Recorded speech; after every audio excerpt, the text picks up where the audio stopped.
Pessoal, bom dia, boa tarde, boa noite. Meu nome é Rodrigo Klein e hoje a gente está aqui para mais um Dom Talks. Tem um convidado hoje que entende bastante aí de sistemas de manufatura, né? Que é o Daniel Bosso. Né? Daniel Bosso, eu sempre falo Vero, né? Mas na verdade ele vai explicar que agora é Corber, né? É líder aí, é head da parte de operações e vendas de sistemas de manufatura na América Latina, né, Daniel? É isso aí. Obrigado, Rodrigo. Feliz aí. pelo convite. É isso aí. Essa é uma piada aqui do que a gente está fazendo aqui, que por mais que a gente sempre faça, é sempre igual a primeira vez, né? Exatamente. Fico feliz com o convite, é isso aí. É Corber desde 2014 mesmo, mas era aquela coisa que o mercado conhece. Verum, parte do grupo Corber, e aí no ano passado a gente está nesse processo de rebranding, né? de recolocação da marca, e agora a gente usa Corber. Tanto que a Corber tem várias unidades de negócio, né? A gente tem uma de tixo no sul do Brasil. Tixo? Máquinas para a indústria de tixo, que faz papel higiênico, papel toalha, esse tipo de coisa. É um grupo grande, né? Isso é uma coisa que eu estou aprendendo também, porque eu achava que era sempre alguma coisa relacionada à farmacêutica só. Não, é amplo. E a tixo vem de outra empresa que é muito conhecida, uma italiana chamada Fábio Perini, que é o Fábio Perini italiano que montou esse negócio. E também era parte do grupo já há um bom tempo. Então lá também muito conhecido, assim como o Vero, muito conhecido Fábio Perini, né? E outras, Medsil, nomes muito conhecidos, Medsil, muito fortes. Eu conheço muito por conta da Medsil. Então, todos eram assim, empresas do grupo, né? E aí, uma decisão mais recente, aí 2 anos, né? Em fortalecer a marca Corber, né? Então a gente está nesse processo. Mas pode falar, Vero, fica à vontade. E no caso de... Você sabe que essa questão do nome Vero... É porque uma vez, logo no começo, quando eu comecei a trabalhar no setor farmacêutico, eu fui numa indústria, eu não lembro qual era, uma multinacional.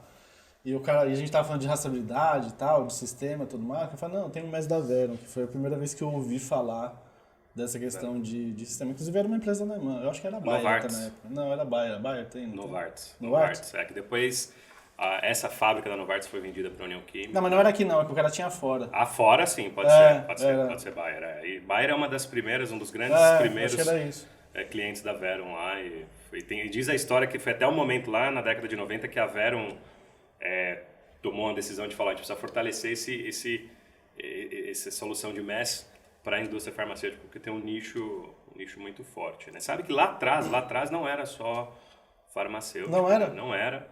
E se você procurar, depois desse movimento para Corber, parte da Verum ainda ficou como Verum AG, né? Solutions lá, né? Se você procurar, você ainda encontra outros tipos de solução de manufatura, de automação, assim, para outros segmentos. Mas um core muito forte da Verum, que é o que a Corber comprou, era a solução MES para farma. E como é que você caiu no setor farmacêutico? Eu estava aqui conversando, o primeiro que a gente gravou essa semana, que vai para o ar em breve, quando você assistir, esse já vai estar no ar. Eu gravei com o Rodrigo Alvarez, né? E você caiu também no setor farmacêutico ali, através da Active, da Cinto. Como é que foi essa história? Eu caio porque acho que eu dou muita sorte, que nem ter a sorte de ser convidado por você para estar aqui, assim, não, né? não é sorte não, que a gente fala sempre a mesma coisa há tanto tempo que... Não, eu tenho sorte de eventualmente cruzar com grandes pessoas, conhecer grandes pessoas, e aconteceu comigo quando eu tinha lá meus 18, 19 anos. A minha formação de base já começou a ir para o TI ainda jovem, né? Lá com 12, 13 anos. Lembra na década que surgiu a internet, surgiu o PC Sim. E tudo mais, aí despertou interesse. E então eu comecei a ir para essa área, fui estudar isso, fui fazer faculdade de sistemas de informação.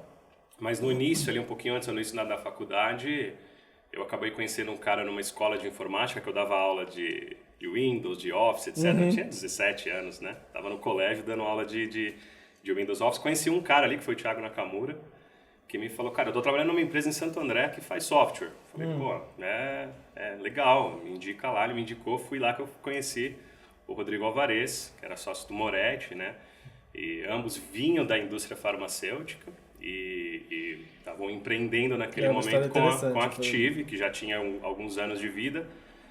E aí, com 19 para 20 anos, eu fui trabalhar na Active como desenvolvedor de software, né? Então, eu fico orgulhoso de ter participado da história da Active demais, assim. Foi a maior escola da minha vida, provavelmente, né?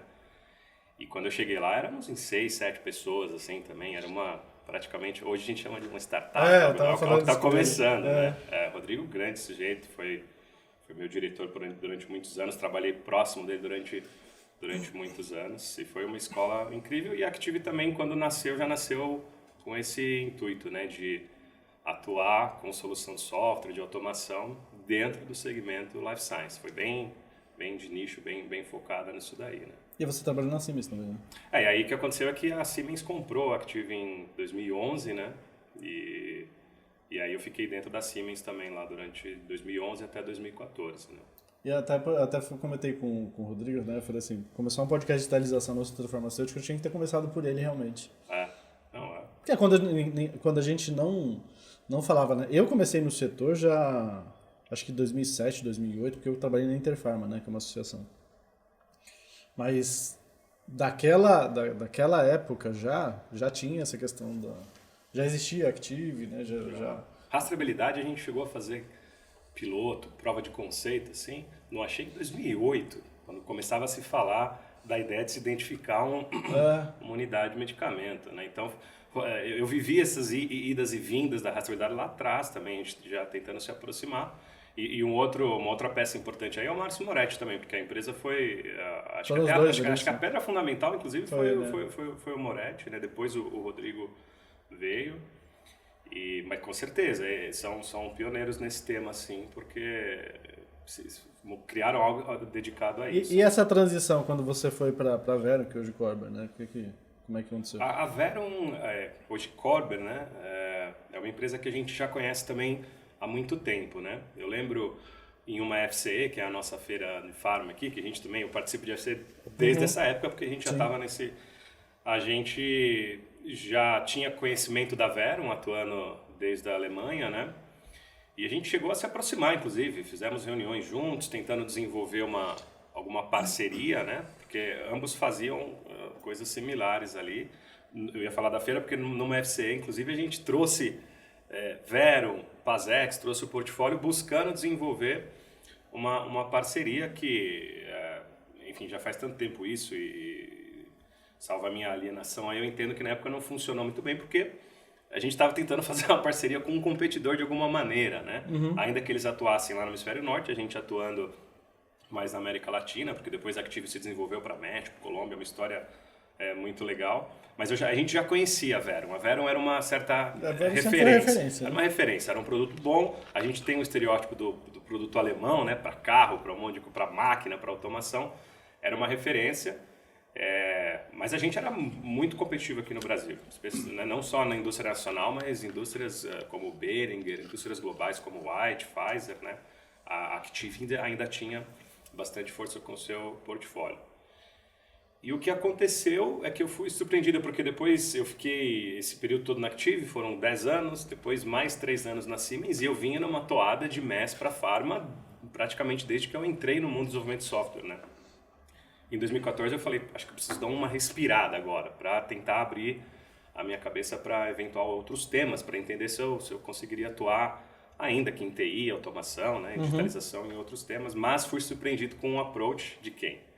Da Verum, né, via um headhunter falando, a gente vai abrir um escritório aí no Brasil. Eu sempre conto essa história, ele no primeiro momento ele falou, olha, não posso falar qual é a empresa ainda, mas é uma empresa alemã que faz isso. Aí eu falei, eu acho que eu sei do que você está falando, né? E sim, né? E, tem um maior interesse. Afinal, é uma empresa que eu conheço já há mais de 10 anos e sempre tomei como uma boa referência, né?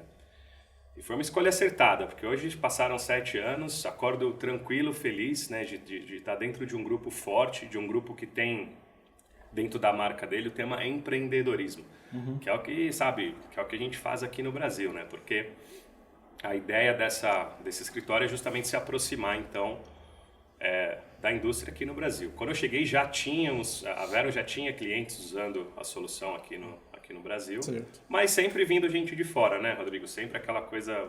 Então, agora a gente tem uma equipe aqui que só cresceu, só dobrou de tamanho ao longo dos anos. e estando próximo, né? Estando, vai implementar a solução do PASEX, não precisa só contar com gente da Europa, dos Estados Unidos, não, a gente tem equipe aqui no Brasil. Quais foram os desafios profissionais que você teve nessa transição de uma carreira técnica? Porque assim, eu também venho dessa parte, né? Ou seja, a gente faz...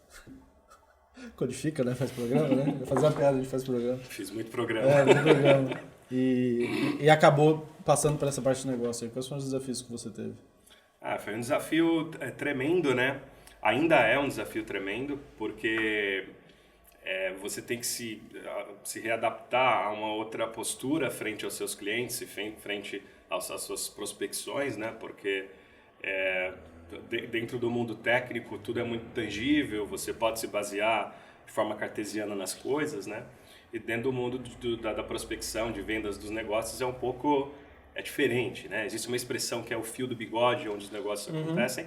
Então eu tenho aprendido muito sobre isso ao longo do tempo. Mas o embasamento técnico acredito que ajudou bastante, porque eu passei, quando a gente abriu a operação em 2015 aqui no Brasil... Até porque na indústria farmacêutica a gente tem que ser muito técnico, né? Porque tem que conhecer como funciona. Né? Tem. Chega um momento que já não estamos mais falando disso daí, você sabe como é que é. Chega um momento que agora é a emoção que vai tomar a decisão ali e a sua capacidade de convencimento, né? E reforço, coisa que hoje eu me sinto tranquilo fazendo parte de um grupo como a Corp, porque eu sei que eu não estou ofertando aventura e não estou pedindo para ninguém apostar naquilo que a gente está ofertando. Então, olha, isso aqui, mais do que eu adquirir de conhecimento, é fazer o benchmark, olhar para o lado e ver o que está acontecendo, ver o que estão dizendo, e a coisa funciona. Mas o embasamento técnico foi bom, porque quando a gente começou a operação, a gente trouxe um cara de operações e para cuidar dos projetos, e eu fiquei com a responsabilidade, então, de levar a boa nova, de prospectar. E foi um período dificílimo, né? Um período que eu me recordo claramente de visitar algumas indústrias no Brasil, e a primeira pergunta que me faziam é: mas quem que usa essa solução aqui? Eu falava, claro que tem essa, tem aquela, tal, falando marcas globais, né? Não, mas qual indústria nacional? Porque ainda existe não um preconceito, mas existe esse receio, né? Será que isso vai funcionar para o meu formato de trabalho, para o meu tipo de operação? E foi interessante, porque aí eu usei muito da bagagem técnica para apresentar, para explicar o que era aquela solução, o que é o PASEX, como é que ele pode te ajudar e levar isso para o investidor também, porque eu sei que quem está comprando no final quer o dinheiro quer payback, né? Quer investir, não quer comprar nada, quer investir em alguma coisa para ter retorno, né? Então ainda é um desafio, sabe? Ainda é um desafio conciliar essa capacidade de navegar nesse mundo do alto escalão de negócios, de buscar estar em contato com o board das empresas. Mas tem sido ótimo, tem sido interessante. E virou missão, né? Porque lembra que eu comentei que em 2014, então, de saída da Siemens, eu falei, acho que eu vou dar um tempo. Cheguei a ficar fora mesmo da Siemens, assim, e não contratado ainda, ao final do ano, lá de último quarter do ano de 2014, pensando ainda no que eu poderia fazer, né? Mas aí fui sugado de volta pro tema e eu brinco que acabou virando missão, de que eu me orgulho muito, porque assim, eu estudei TI lá atrás, então qual que era a minha ambição? Buscar ofertar para o mercado e para a sociedade soluções de tecnologia que as apoiassem em seus processos, fazer a coisa mais segura, mais produtiva, etc. Aí está dentro de um âmbito de indústria que faz medicamento, né? E você está apoiando com solução de digitalização para que ela consiga fazer mais e consiga fazer melhor, então essa é uma missão boa pra caramba. Essa é uma pergunta que eu queria te fazer, né? A gente... Até para quem não sabe, né, todos os convidados que estão vindo aqui, geralmente eles têm alguma relação com digitalização, né, e atuando assim no mercado para trazer realmente essa... Não vamos dizer inovação, porque já tem faz tempo, né, Daniel? Mas você acha que a gente está no momento que chegou o momento do pessoal olhar para software? Porque assim, a impressão que eu tenho, na verdade, o sentimento que eu tenho é que a gente sempre olhou para a manufatura ali muito ligada à questão do hardware, do equipamento, da produção. Da automação, né? Você acha que a gente chegou numa onda de que as empresas passaram com a implementação de ERP no passado, que agora eles têm que olhar para software, até em função dos novos regulamentos, dessa normalização que a gente está tendo aí com o 658, né, que trouxe o Pix para o Brasil. Você acha que chegou nesse momento, assim, falando de maneira genérica? Eu acho que sim. Tem até uma instrução normativa, acho que é a 134 agora, que acho que é a primeira vez, se eu não estou enganado, e aí eu peço perdão para quem realmente está ali, o farmacêutico que está antenado na RDC. Porque a gente é só metido, né? A gente é metido, a gente procura entender um pouco de software, né? Quando você lê a RDC, eu acho fantástica, porque ela vai estabelecer ali um sistema de qualidade para trazer segurança ao paciente no final. Isso que ela está buscando e é isso que ela vai te dar uma canetada se você for irresponsável de alguma maneira. Mas ela não entra hoje, nem acho que nunca vai entrar num tema assim, ó, você precisa fazer um processo com um computador e não com... Não é esse o ponto. Você precisa ter um sistema que garanta segurança e etc. A digitalização ela entra para a indústria como um ponto de competitividade, né? Porque chega uma hora que você fala, olha, eu executar todo esse processo, eu escalar minha fábrica, crescer, produzir mais, nos meios da década, vai ficando difícil. Agora, é o que você falou, o tema software, não, o tema software, se a gente pegar os nossos colegas de TI da indústria farmacêutica, eu sempre admirei, estão sempre voando, estão sempre à frente. Eu cheguei a fazer a academia ABAP de SAP, acho que uns 15 anos atrás também, porque eu lembro da onda SAP, quando ela chegou substituindo todos os ERPs dentro da indústria. Então, o tema software para força de vendas, por exemplo, são umas coisas fantásticas. Mas na manufatura, eu acho que sim. Eu acho que agora está chegando, especialmente agora que é o que você comenta. A RDC começa a olhar também para o Pix, que o Brasil passou a fazer parte o ano passado.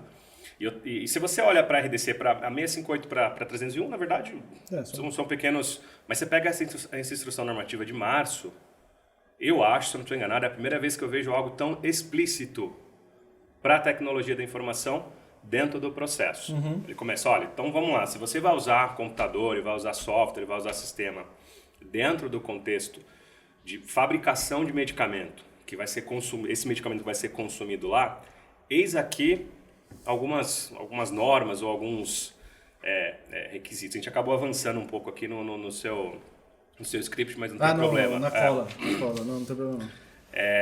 Eis aqui algumas normas. E se você ler, eu lembro de User Requirement, o RS, ERU, de 20 anos atrás, que falava aquilo. Olha, precisa ter... Só pode executar uma tarefa quem tiver autonomia para executar aquela tarefa. Os dados precisam ser guardados, precisa ter como acessá-los, precisam ser legíveis. Então, é uma série de normas ali que parece um documento de especificação de requisitos de projetos que a gente faz desde 2 décadas, né? Então, eu acho que sim. A indústria farmacêutica ela tem muita tecnologia em vários setores, ela tem muita tecnologia em automação, né? Máquinas. Automação tem bastante. Né? Dentro do próprio grupo Corby, você pega as máquinas de blistering, enfim. Eu vi lá na Kema o lançamento daquela máquina blister alguma coisa, blister, achei que parece um trem, né? Você olha lá de frente parece um trem. Tecnologia de ponta, sensacional. Aquilo ali para mim é milagroso, né? Mas realmente, aquele miolinho da manufatura, aquele onde o cara pega o item e coloca, aí ele pega o papel, agora eu tenho que falar e colocar não sei o que. Ele pega e coloca, depois ele vai com a caneta e fala, eu fiz, porque isso aqui é essencial, né? Você precisa guardar, isso aqui é o registro de que você fez a coisa como era previsto. E isso é regulatório, você precisa ter. E realmente eu vejo que agora, a sensação que eu tenho é que todo ano mais empresas e mais sites no Brasil e na América Latina estão finalmente adentrando a esse mundo de digitalizar esse miolo ali. Então você tem um SAP fantástico fazendo a gestão lá toda da fábrica.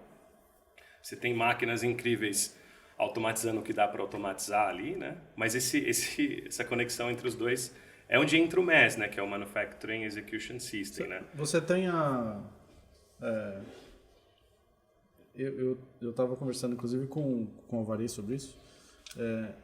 É uma questão de competitividade daqui a algum tempo, né? Ou agora, né? Porque é o seguinte, se você continuar fabricando como você fazia anos atrás, na verdade, o cara que está se adequando, ele vai ser mais eficiente que você. Por quê?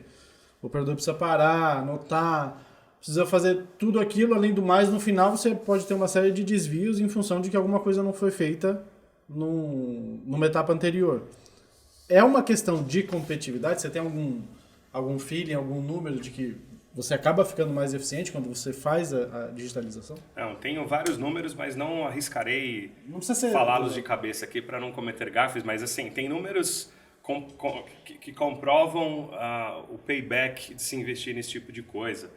E eu te dou alguns exemplos, mas antes disso, eu comento que assim, desde lá de trás, particularmente eu sempre tive essa visão, que a gente está ofertando é para aumentar a competitividade. É um mercado muito competitivo, então competitividade é um tema que vai fazer o cara ficar um pouco à frente ou conseguir fazer mais. Nem sempre ele é tão tangível assim, né? De repente você vai para os confins do Brasil e o cara põe na ponta do lápis e te fala, olha Daniel, eu acho que ainda eu consigo com uma equipe de 10 pessoas aqui na área de pesagem, ainda fica um pouco mais econômico, digamos assim. Mas, olha o que a gente está fazendo aqui, né? A gente está numa era que assim, é inevitável você avançar para o mundo digital em diversos aspectos da sua vida e em diversos aspectos dentro da indústria. Então não vai ser cabível mais em algum momento, e a gente já fala isso faz 10 anos, a gente sabe que vai se afunilando, né? Não vai ser cabível mais você ter um processo em papel, né? Assim, é que... Talvez a auditoria passe a ser eletrônica em algum momento. Talvez, a auditoria sim. A auditoria hoje, por exemplo, a gente tem cases aqui no Brasil que já tem o seu processo de forma digital. Uma das primeiras perguntas que me fazem, né, depois daquela que eu falei se já tem indústria nacional usando, é: e quando a Anvisa vai fazer uma auditoria, como é que funciona? Você tem como imprimir no final a documentação do registro, né? Fala, olha, depende do auditor. Tem auditor que vai abrir ali no computador mesmo, a informação está à disposição. Eu costumo fazer aquela analogia com o sistema bancário, né? Sempre comento isso. Eu, quando criança, ia com meu pai no banco para pegar informação. Ele ia até o caixa lá, imprimia um pedaço de papel e a informação estava ali. Como que é hoje? Ninguém imprime nada, né? Eu até lembro, na minha época ainda, os bancos mandavam, lembra? Por correspondência, o seu extrato. Isso é risível hoje, né? Você olha, quem que quer esse tipo de coisa? Isso aqui está na ponta do dedo. Aqui você tem informação. É a mesma coisa para o processo. Assim como o jornal, né? Outro dia eu recebi eu assino o Estadão. Até assinava, porque eu cancelei. Porque eles não vão mandar mais o papel. Aí a informação você tem... Digital. Livros, digital, né? Livros ainda é uma coisa que a gente ainda gosta de pegar na mão, É engraçado. Né? Eu cancelei porque eu não tenho mais o papel, porque eu uso o papel para outra coisa, não por causa da informação. Né? A gente usa pro cachorro, pro negócio, né? Mas é verdade. Hoje vende jornal só pra isso, né? Exato. Eu pensei por isso que eu descobri agora que tem jornal só pra isso. Por causa do pet, né? A informação eu via na internet, mas o papel era pra esse tipo de coisa. É isso aí.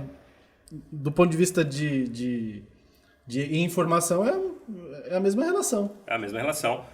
E assim... não tem como negar que, assim, aos olhos de qualquer investidor, dono da indústria, aquilo realmente é uma coisa coerente, fantástica, né? Uhum. Mas não basta, né? Economia de papel também, né? Porque vira uma fábrica de papel. Né? Você me perguntou um número. Por exemplo, eu te dou um exemplo e depende de quem está nos ouvindo, conhece melhor do que a gente como é hoje esse processo de imprimir, registrar, revisar e aprovar a documentação do lote, que é instrumento...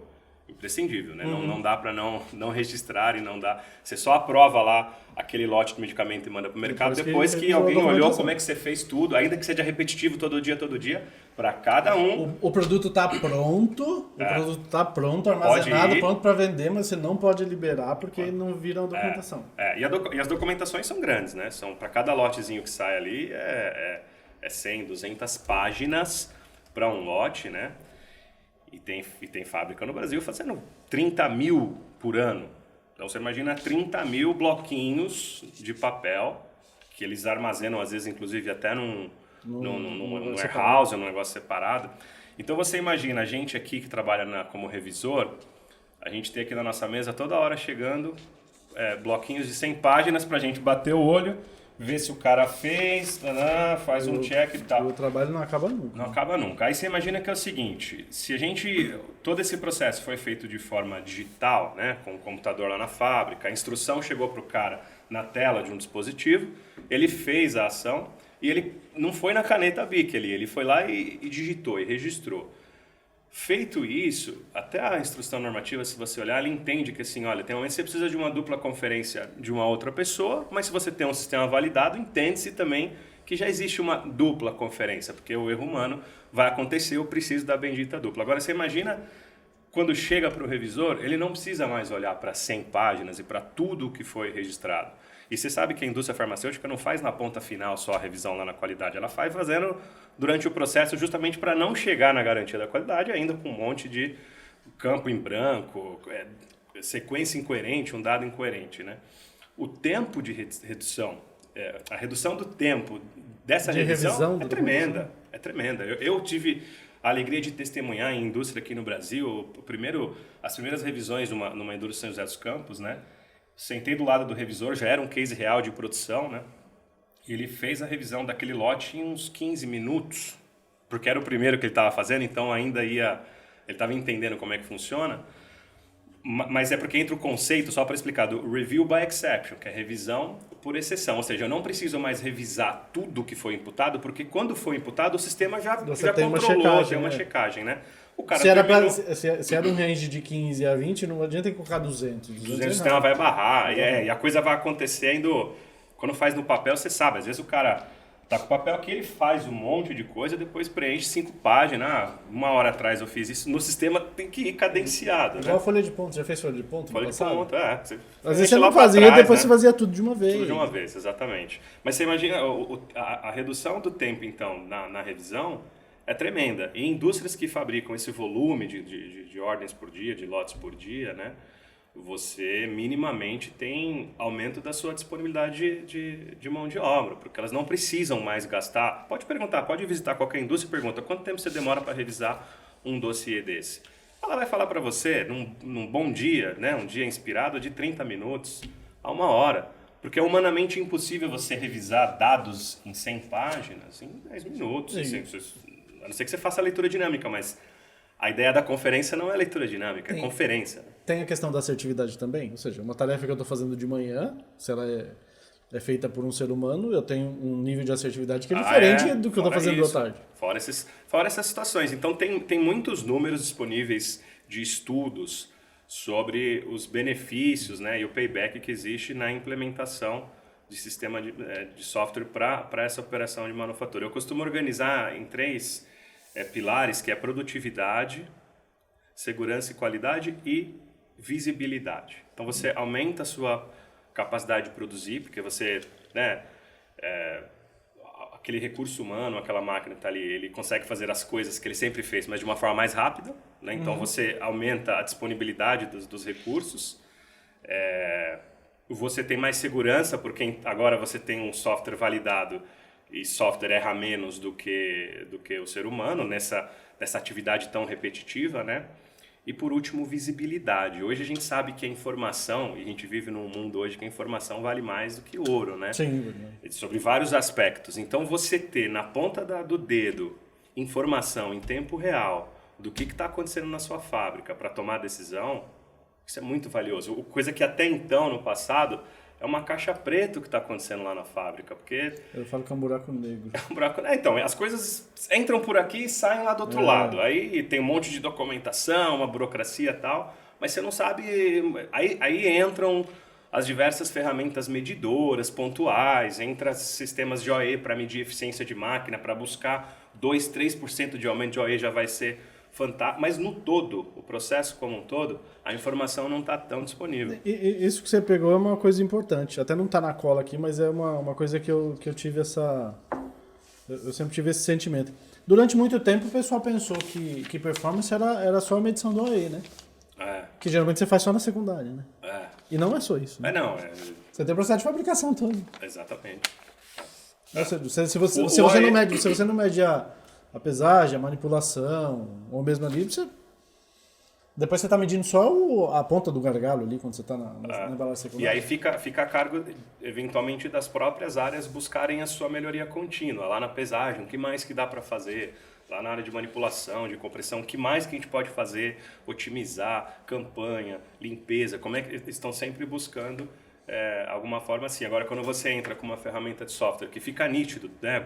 Conversa com operadores, faça esse convite, conversa com operadores que passaram a usar uma ferramenta MES lá, eles falam, cara, não quero nunca mais voltar para aquilo, né? Você já viu isso, né? Você sabe que quando você está fazendo a transição, a gente teve isso, né? Quando você está fazendo a transição, o cara começa a perguntar quando é que vai tirar o papel, né?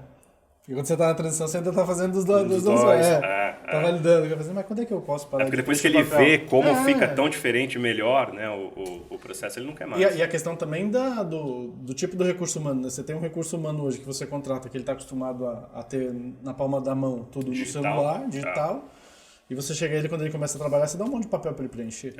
Assim como tem o outro lado, né, Klein? Tem o lado do cara que está há 20 anos atuando de uma forma repetitiva e similar em 2 décadas, e você chega com uma parafernália tecnológica lá. Então, às vezes, a gente encontra também resistência nesse sentido. Mas essa resistência, ela é quebrada no momento que ele passa a usar a tecnologia, porque ele percebe que ele se sente mais seguro, né? Porque é uma responsabilidade grande você dar um monte de papel para o cara, fala, toca lá e vai anotando. Então, ele tem que ler, eventualmente interpretar, será que... Né? Claro que ele vai aprender e vai ficar repetitivo. Mas, pô, tá com um caixa eletrônico, faz isso, coloca o cartão, coloca... Ele vai seguro, eu tô seguindo o que o software tá mandando. Coisa que a gente sabe também, depois, tem o problema do rastreamento do papel, do dossiê. É. Porque depois isso vai para várias áreas da empresa, depois some parte do negócio. Sim. E a captura da informação que está nesse papel, como é que a gente faz? A gente não faz, né? O papel ele acaba servindo, é um registro valioso que está ali, porque tem informação de tempo. Ele é um dado que você não extrai informação, porque você não vai tabular ela, colocar numa planilha, saber... O pessoal acaba fazendo esse retrabalho, porque o dado já foi imputado por um operador, mas como eu tenho uma área de melhoria, eu preciso que alguém fique tabulando coisas que o cara já escreveu aqui no papel. Aí fica tabulando, montando o medidor, mas tem muito gap. Você está falando, acontecem gaps, acontece... A assertividade do dado. Dá errado. Agora, eu preciso desse retrabalho?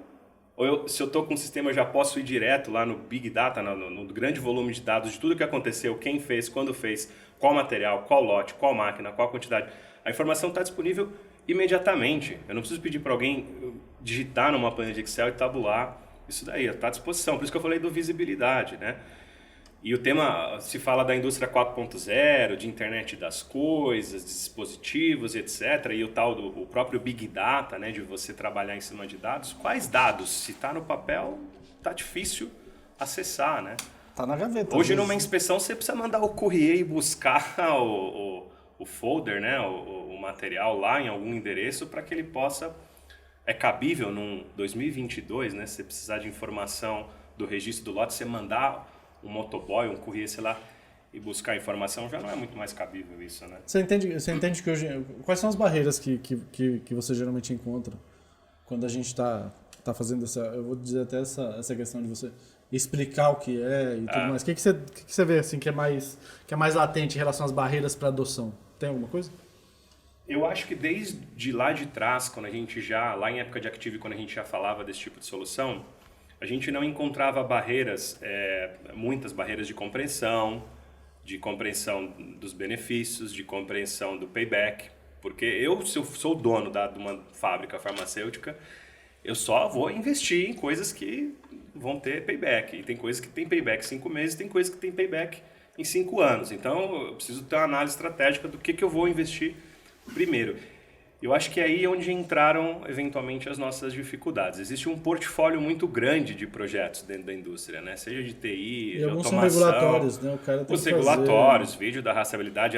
Quantas vezes eu ouvi, ao levar esse tema do MES, vezes eu ouvi... Não, é que agora eu tenho que gastar com aquilo. A gente está atento à rastreabilidade. Está atento significa que tem gente trabalhando e tem dinheiro sendo investido ali. O cara tem um bolso só, né? Ou seja, ele tem um bolso só, ele precisa tratar 9 projetos que são regulatórios. É isso aí. E ele precisa escolher 1, 2 que são estratégicos. É. Ele vai ter que pôr dinheiro no regulatório, senão ele para. Senão ele para. E a Anvisa virou uma máquina de soltar RDC, né? A gente tem que falar isso também. Mas eu reforço o tema da instrução, porque agora eu começo a ver de forma explícita, você tem software dentro da manufatura, aqui estão os requisitos. Você acha que vai chegar a um ponto que não vai ter a opção de não ter software? Eu acho que não por regulatório, porque é aquilo que eu falei, é difícil eu me colocando no lado de uma entidade regulatória que quer garantir que saiam medicamentos bons lá no final. Mas nem pela prática de mercado, porque uma coisa é pela questão regulatória, regulatória, sim. Porque o auditor às vezes vai chegar, não. Você está mostrando isso aqui em papel, mas eu passei em 10, na semana passada, no mês passado eu passei em 10, todas elas usam software, você está mostrando em papel, isso aqui não... É isso aí. Ele vai dar um desvio no ano que vem, você vai ter que pensar, né? Não, nessa linha acho que vai. Eu sempre apregoei isso daí. Ó, vai chegar uma hora que a Anvisa não vai topar mais que você registre a coisa em papel. Assim como não dá pra ligar no banco e pedir, me manda o extrato. Me manda um extrato, né? Me manda o extrato por correio, Por o cara correio. não manda mais. Ou ir na boca de caixa, imprimir a informação sobre a sua antiquário. Eu acho que assim, vai ser um movimento mais natural de mercado, de competitividade, de boa prática, de indústria 4.0, esse tsunami que vem que não dá pra querer ficar de fora, entendeu? Mais do que se não, por exemplo, um FDA já teria chegado também, que está sempre uma década à frente, já teria chegado e forçado a indústria a trabalhar de forma... Pode ter influência também das novas gerações, né, que estão entrando no mercado? Isso sim, né? Isso sim. Né? Então, acho que são outros movimentos que vão de forma... Por isso que vem uma normativa agora para falar de, olha, se você usa digital no processo, por favor, atente-se a esses pontos. Então ela vem assim, não use. Ela fala, mas se você usa, você tem que ter isso, porque até então a gente não tinha muito. É claro que por boa prática e por segurança nossa, a gente sempre fez isso daí. Pô, tem que ter backup do banco de dados. Claro que tem que ter backup, senão não é porque a Anvisa está me pedindo, senão eu fico sem informação. Mas agora, a hora que ela vem agora e colocar uma IN falando disso, fica muito interessante. Eu acho que eu vejo no mercado todo ano, no nosso caso, dentro de Corp, mais 2, 3 cases, mais fábrica, mais logo, as pessoas avançando finalmente. Eu acho que a gente está conseguindo ganhar espaço naquilo que eu falei, porque você vai lá, o pessoal fala, olha, é incrível, a gente quer isso daí. Pô, tem cases que eu tô desde que entrei, desde 2015 conversando, e o tema vai e volta. O diretor da qualidade quer muito, o cara da produção, que todo mundo quer muito. Só que quando você leva para o board, tem mais 50 pessoas levando grandes projetos de inovação, projetos relacionados a temas regulatórios. Então, você tem que competir para se fazer prioritário, para se fazer importante. E quando o board olha, mas faz 50 anos que a gente está tocando dessa forma. A gente sabe dos nossos problemas. Então, assim, acho que existe uma medição nesse portfólio de projetos do que eles entendem como mais relevante, mais propício para aquele momento. Mas a gente nunca teve dificuldade de convencer de que é uma coisa boa e inevitável. Uma hora você vai estar nesse mundo digital aí, dentro da fábrica. Também tem a questão de que a infraestrutura que é necessária para que a gente faça as coisas funcionarem, elas acabam ficando mais acessíveis ao longo do tempo, né? Rede na fábrica. Antigamente não tinha rede na fábrica, hoje tem rede. Já foi muito mais precário do que é hoje. Né? Rede, aí até mesmo, depois de um tempo, agora a gente tem Wi-Fi. Dispositivos móveis mudaram muito. Nossa, eu lembro de programar em uns Windows CE, lembra? Não, antes disso. Palm, lembra do Palm? Eu cheguei a fazer software em Palm. Não, mas eu cheguei a pegar a plataforma que tinha sua própria linguagem de desenvolvimento. Você tinha que aprender a linguagem de desenvolvimento para desenvolver alguma coisa que cabia naquele computador ali, que a gente chamava de Pocket PC, mas era Mas realmente, hoje avançou muito. A velocidade das conexões, a gente até estava conversando aqui antes do começo, né? Que é uma coisa que é interessante até abordar. A questão de que a gente já está numa outra onda agora, que o convencimento é de nuvem, né? Isso. Ou seja, o MES rodando na nuvem. Eu tenho visto isso muito agora. Como a gente conversava isso agora pouco antes, né? Uma coisa que me deixa contente, por isso que eu brinco que eu tenho sorte, porque eu tô envolvido nesse contexto Corber, né, que é um grupo global.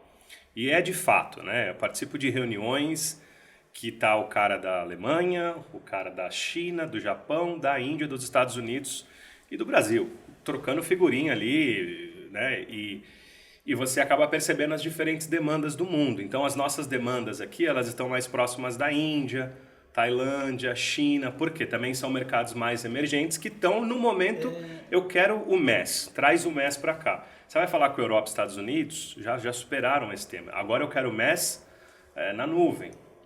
Eu tava tendo essa conversa também um tempo atrás com o pessoal falando, eles estavam falando inclusive das diferenças entre porque também no caso da Antares, como é global, do qual a gente faz parte, você tem as diferenças culturais entre cada uma das regiões, né? Porque às vezes o cara dos Estados Unidos é muito mais arrojado do que o pessoal da Europa. Aí você tem às vezes países em desenvolvimento que o cara ele até não, se ele tem conectividade, ele vai direto para a nuvem. O outro não, o outro ele fica está num outro momento, às vezes está num outro time, nem tem ainda. É aquilo que eu falo sobre a 4.0. Você chega na 4.0, mas eventualmente passando pela 3. Porque a 3 é onde, por exemplo, se introduziu a internet, se introduziu o computador, se introduziu o bit e o byte, né? O mundo digital. Esse aqui não é bit e byte, né? Esse aqui ainda é outra coisa. E eu vejo sim essa demanda agora surgindo de novo do norte para sul, né? Aonde é o que eu brinco que é a moda Netflix agora, né? Você não quer mais... Muda o formato de relação com os portfólios de produtos e serviços, né? Você música e filme, cinema, você consome de uma forma completamente diferente hoje, né? E isso vai chegando dentro da indústria também, né? Tanto a relação técnica de, olha... Covid acelerou também um pouco isso também, mesmo por essa questão. Muito, né? Muito porque você o pessoal precisa estar fora. Trabalha remoto, trabalha conectado. Aí se o sistema está lá dentro, o cara não consegue acessar, como é que vai? É isso aí. A gente fez muito projeto durante a pandemia, 90% remoto, dentro do Brasil, fora do Brasil, foi uma coisa incrível, né? Eu fiz uma piada com o Rodrigo, a gente economizou bastante passagem aérea, né? Demais. Custos de deslocamento. Cai para a própria indústria também. Exato. No final, não existe almoço grátis, né? No final alguém paga a conta. Exatamente. Mas aí, trazer isso para nossa região, ainda a gente vai ter que caminhar alguns passos, porque é o que você falava da questão da infraestrutura. Perdão. Agora chega o 5G no Brasil. Aí você fala, opa, agora a gente começa a ter então uma conectividade mais robusta, mais rápida, mais segura, etc. Porque quando eu ainda falo de cloud, né, para um sistema de manufatura, qual que é o primeiro receio? É a internet. E se minha internet parar? Porque quando a gente fala de cloud, eu gosto da brincadeirinha da camiseta lá, né?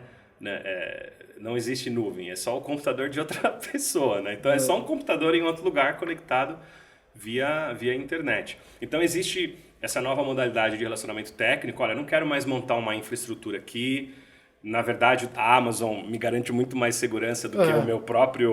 Exato. Eu tenho que investir, ficar caro e tal, né? Você tem que deixar alguém cuidando ali, você tem que deixar alguém cuidando, tem que ter equipe. Fica mais barato você pegar um especialista e falar, coloca ali. E a velocidade das conexões também, mesmo sem falar em 5G ainda, a velocidade das conexões mudaram, né?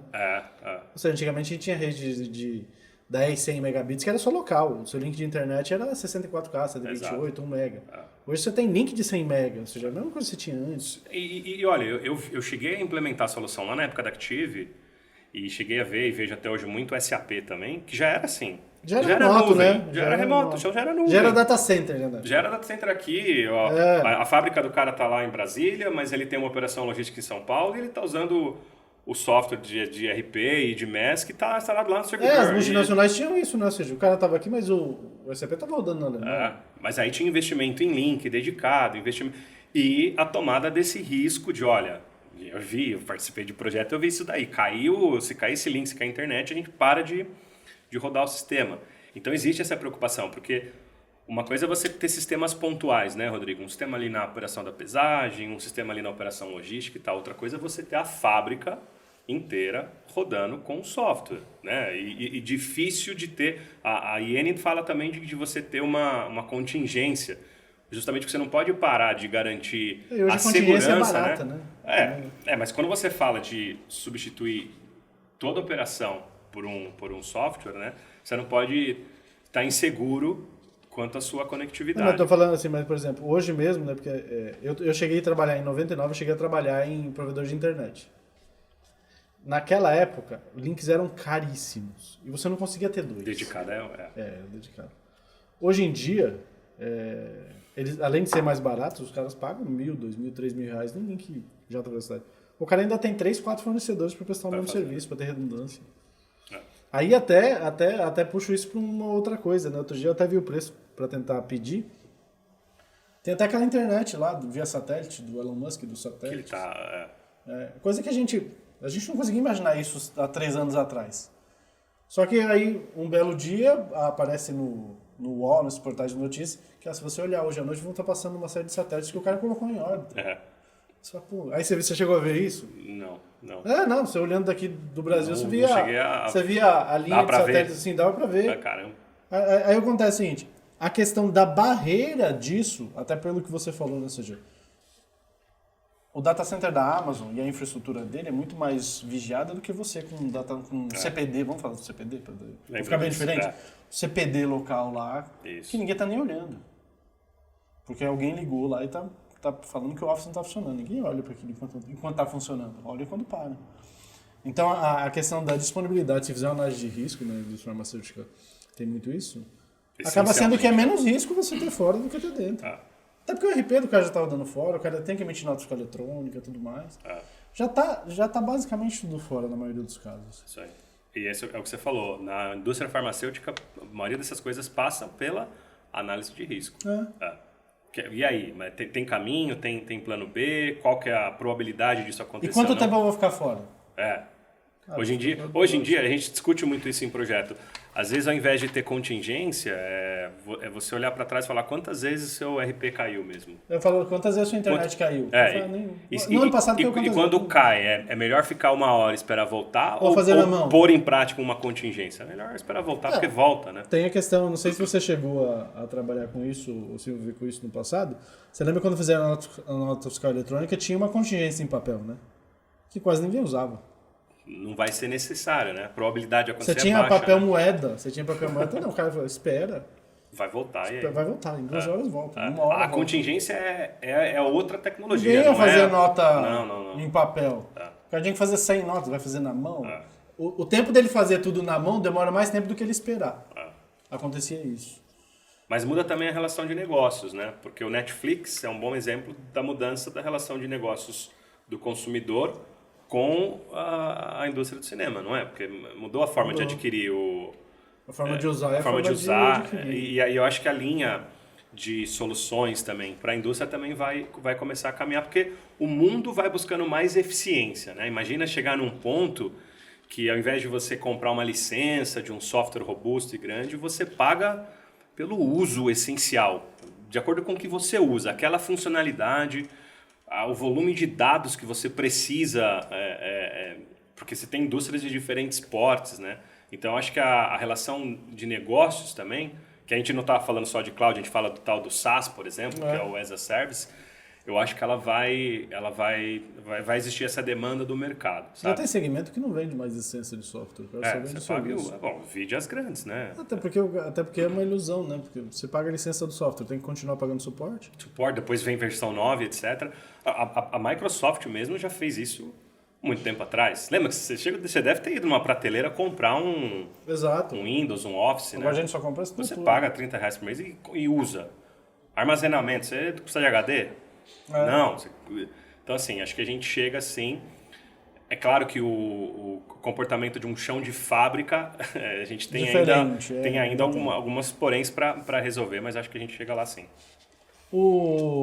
Quando a gente fala, você citou aí a RDC aos 130, né?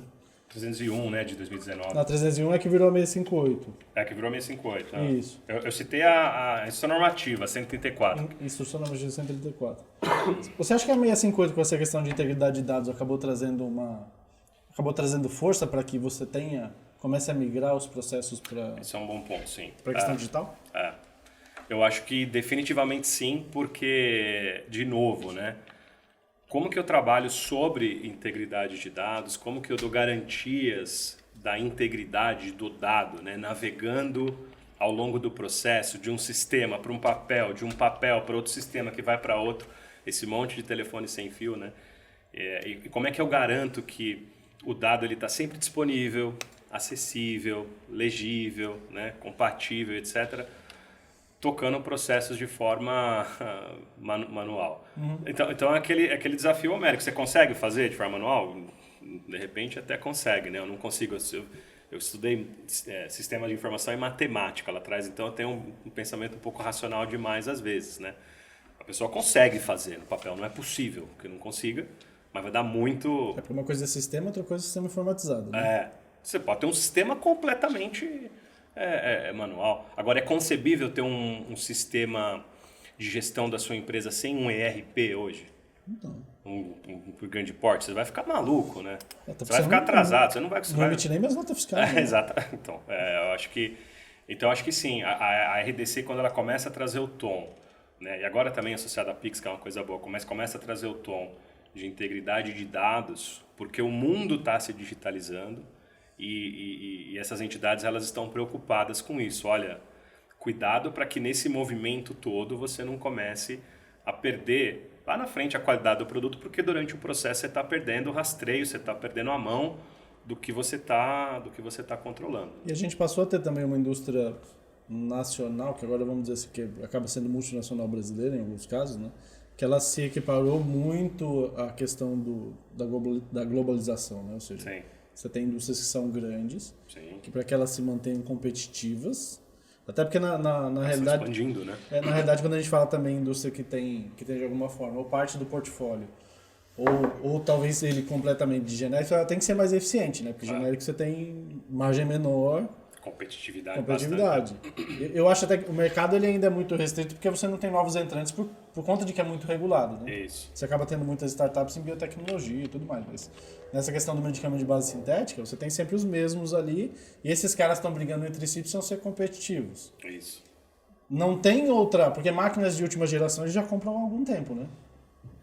Chegou agora no momento do software, né? Chegou no momento do software e chegou no momento da expansão. Você tem, é o que você falou, você tem brasileiras se tornando multinacionais atuando fora do Brasil. Fabricando para os multinacionais também, né? Fabricando, Porque isso tem de os monte, multinacionais estão deixando as fábricas aqui porque não aguentam o cenário pesado, desafiador.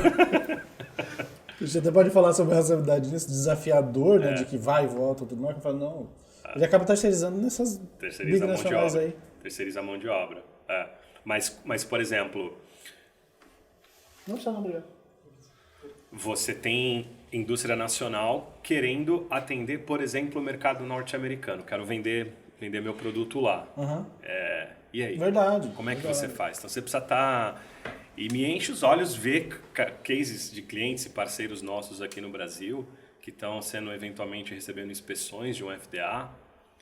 E eles vão com orgulho falar, sabe isso aqui, ó, não estou usando mais, eu estou usando digital. Porque uma entidade regulatória como a FDA, ele vai olhar e falar, pô, você está minimamente buscando um nível de maturidade dos grandes players do mundo, né? Você está atuando tal qual, né? Então... Tem o case também, até eu citei isso, vou acabar citando de novo aqui. Tem até o case da própria da Eurofarma fabricando a vacina da Pfizer. É um case de uma indústria nacional que é bastante relevante. Exatamente. Vai fabricar E vem lá do top, né? Vem lá do Maurício dizer, eu quero uma fábrica digital. Você vê como é relevante isso daí. Às vezes o trâmite do negócio, o payback ali, é claro, precisa ter. É algo que impacta a fábrica, que é o coração do negócio dele. É aquele monte de gente fabricando medicamento nas máquinas, nos processos, né? Mas ele está com a visão lá na frente. E assim, chega um momento que é o que eu brinco, não precisa apostar. Será que vai dar certo? Não, imagina, já olha pro lado. A gente tinha essa questão muito acontecia em alguns casos quando a gente estava falando de rastreabilidade dos fornecedores de equipamento, que o cliente, eu quero fazer um piloto, aqui os fornecedores falando desse equipamento, né? Quero fazer um piloto, ver se funciona. Eu falei, pô, mas tem 10, 20 fábricas já. Você quer ver se funciona, pode ir lá ver. Pode ir lá ver, né? Funciona, não é mais Diferente lá em 2009, quando a gente não sabia nem se marcava naquela velocidade na linha. Tem linha de 300, 400 por minuto, marca essa velocidade. Né? Não sabia se vai conseguir, tinta, né? Vai conseguir, não, beleza, mas hoje em dia não já tem mais se superou, piloto. né? Já se superou. E você, assim, não é tão diferente ou tão especial ao ponto de não conseguir usar a mesma... Não tem mais piloto, funciona, funciona. Mas eu tenho Eu concordo com você em relação a essa questão da digitalização ser um fator de competitividade aí ao longo do tempo agora.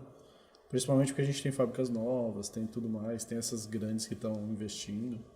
E a pequena e a média, para se tornar grande, vai ter que fazer também. Vai no caminho. E assim, a gente não precisa ter o estereótipo de que isso só é para empresa grande, isso só funciona aqui porque eles são... Pode funcionar para uma empresa menor também, dentro daquela escala dele. Funciona. Pelo contrário, às vezes ele ganha, ele dá um nitroglicerina ali no processo dele, porque justamente ele já parte do paradigma digital, né? Não vai criar um monstro manual em papel para depois agora. Imagina, já parte para isso daí, né? E não serve também só para fábricas novas, né? Isso a gente tem que deixar claro, né? Não serve para fábrica. Tem muita coisa que a gente tem que Você não desmistificar. precisa fazer uma fábrica nova para você fazer isso, né? Isso é uma coisa que tem que ficar claro, né? Não, você chega na sua fábrica, exatamente. Como ela é hoje, Como você ela é. Uma coisa que adequa o processo. que sempre me perguntam também, né? Que a gente tem que desmistificar em relação ao MES. Ah, mas as minhas máquinas aqui não estão prontas para fazer conectividade, não estão prontas para conexão. A conectividade do MES, né, entre as camadas, você tem lá, bem conhecido, o RP lá em cima, na 4, e tem o MES na 3 e depois os sistemas de automação para baixo, né?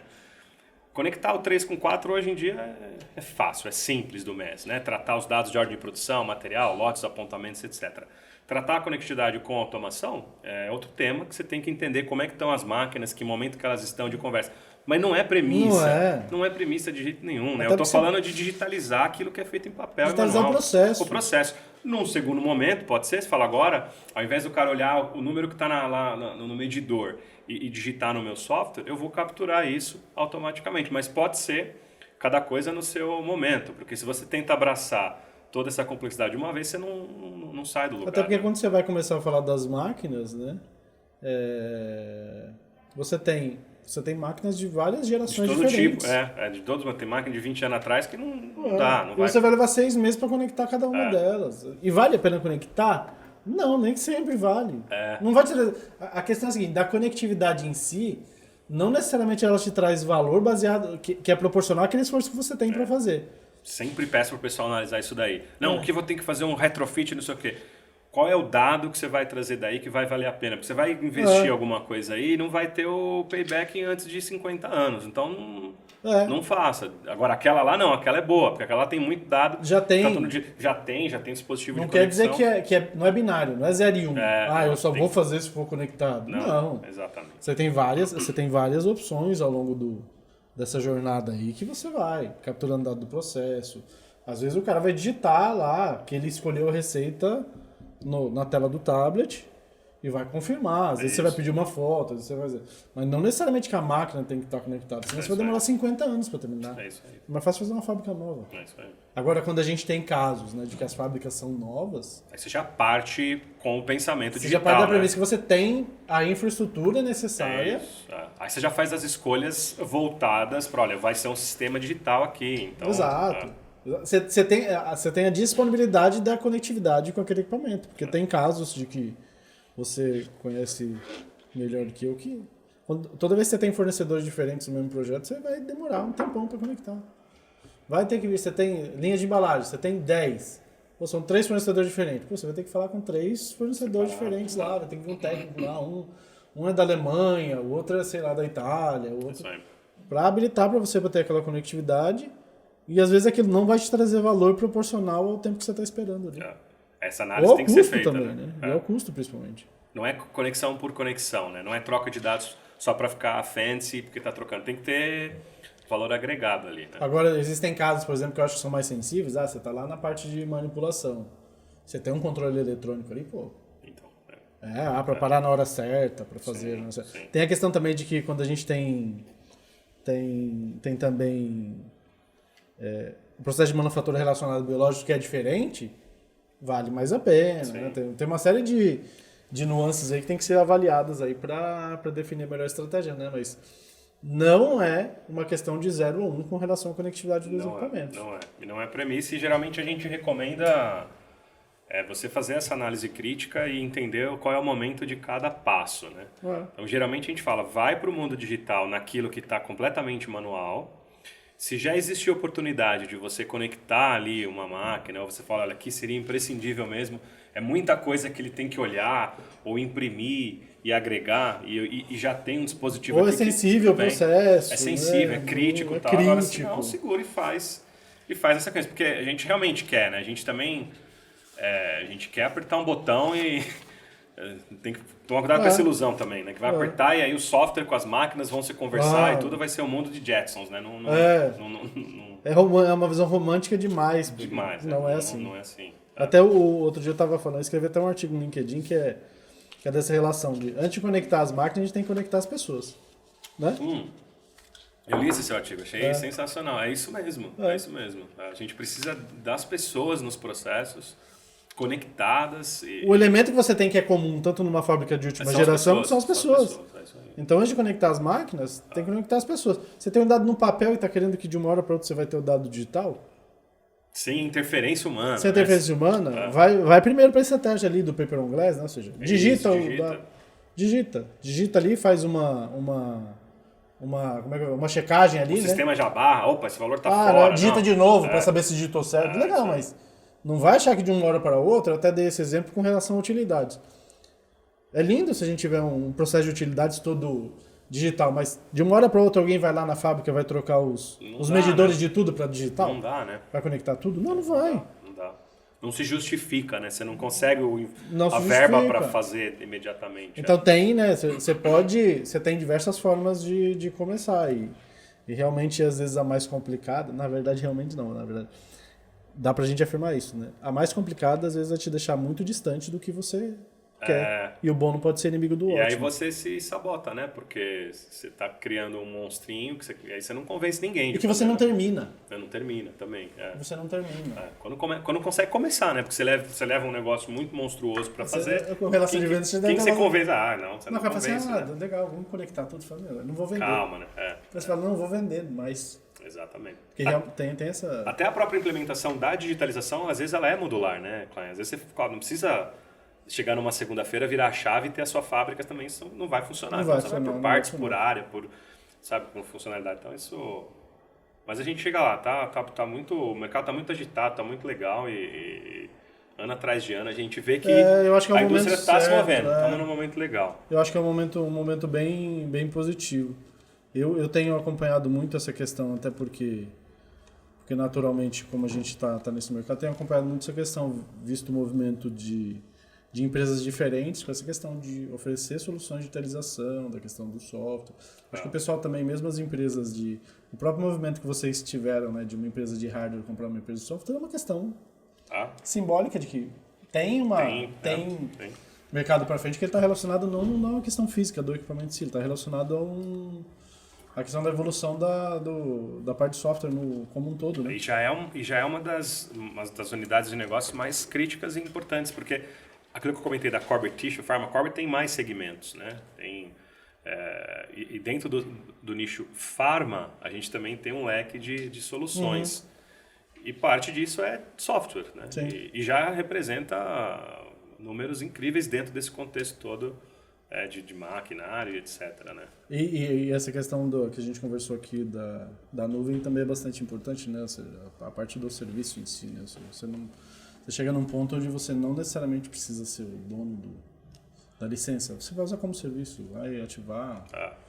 A gente vai chegar lá também. Outros competidores também que a gente sabe, né? Que você acompanha também já estão começando com essa questão do cloud. Do cloud em si, tem como serviço ali. Infraestrutura, tudo vai passar a ser uma camada de serviço na maioria dos casos, né? É isso aí. E são vários os fatores, né? Fator de CAPEX, fator de investimento, fator de TCO, de custo de manter uma equipe cuidando de um servidor, cuidando de segurança, né? Outro dia eu estava vendo equipamento como serviço. Pessoal, equipamento de linha de embalagem como serviço. Tem casos também que o pessoal está colocando robô como serviço. Aqueles braços robóticos como serviço. Então o mundo está muito diferente do que era. Então isso é importante até para o pessoal abrir a mente, né? Que as coisas estão ficando diferentes. É o que eu chamo de o mundo fazendo seu próprio AE, né? Como que a gente pode tornar mais eficiente as nossas relações de negócio, né? Então você imagina chegar num momento que você usa um sistema MES na fábrica e paga conforme o que você usa, né? Sim. Quantidade de funções que você usa, volume de dados que você já... É que nem extrato de conta de telefone. Qual é o volume de dados que você usou de ligação? Você vai ser cobrado... Você entende que fica mais eficiente? Porque às vezes você instala um negócio desse tamanho lá na fábrica e ele usa isso daqui. O outro usa isso, o outro usa isso. Então assim, vou também tornar eficiente essa relação de negócio. Eu vou cobrar do cara aquilo que ele usa de mim, né? Então fica... Sei lá, hora de processo. Por ordem, por ordem. A gente vai chegando. Agora, o primeiro momento é sair do que você falava, do hábito que a gente tem antigo de comprar uma caixinha com uma licença, instalar, pagar por isso, depois pagar manutenção, etc. Então, eu vejo sim fortemente esse movimento acontecendo. E como a gente aqui no Brasil sempre está um pouquinho atrás, né? eu ainda vejo no Brasil ainda muito espaço para a gente penetrar com digitalização. Independente se é SaaS, se não é, se é on-premise, se é cloud, assim, temos um ponto mais crítico a resolver. Você está fazendo as coisas no papel. Então, vamos converter isso sem... E aí, a questão do cloud ou não, a gente pode dividir para conquistar, né, Klein? Você divide as suas preocupações, suas complexidades para ir conquistando pouco a pouco, né? Sim. Cara, e é isso. Gostou da experiência? Roteiro? Sensacional, cara. Gostou da colinha? Gostou da experiência? A gente não consegue seguir exatamente, né? Não, mas é mais pra gente ter um guia. E até pensando no que a gente conversou hoje aqui, eu acho que eu vou colocar um tablet aqui pra gente. Se a gente vai falar sem papel, não vou poder mais ter Fica feio, né? Não, tudo bem, não precisa ser contra o papel. Não precisa ser tudo, né? Mas espero que você tenha gostado aí da experiência. Não sei se você quer concluir, quer deixar uma mensagem final aí. Gostei pra caramba. Fico de novo feliz, honrado, né? Pô, Rodrigo Klein, baita cara, me chamando para participar de um negócio desse. Fico imbuído de obrigação de contribuir de alguma forma com informação, ainda que também, às vezes a gente fica um pouco alienado, né? A gente fica no dia a dia e foge do... Mas continua à disposição, cara. Parabéns pela iniciativa. Obrigado. Legal pra caramba. Eu acho que também é uma questão que é importante pra gente, até... A gente sempre pensa na questão do ponto de vista de negócio também, que é importante, né? Porque no final do dia, no final do mês a gente precisa fazer negócio. Mas eu acho que é importante essa questão de ter um canal pra gente falar disso, falar dessa questão da digitalização em si. Dizer como é importante, né? Eu acho que essa ferramenta aqui também que a gente está usando... ela pode multiplicar a mensagem que a gente quer, sem dúvida, quer passar. E você tá não necessariamente inovando, mas você está seguindo o caminho das tendências, né? Como é que você evangeliza hoje, eventualmente, um tema? Pô, faz um negócio desse, exatamente, né? Não só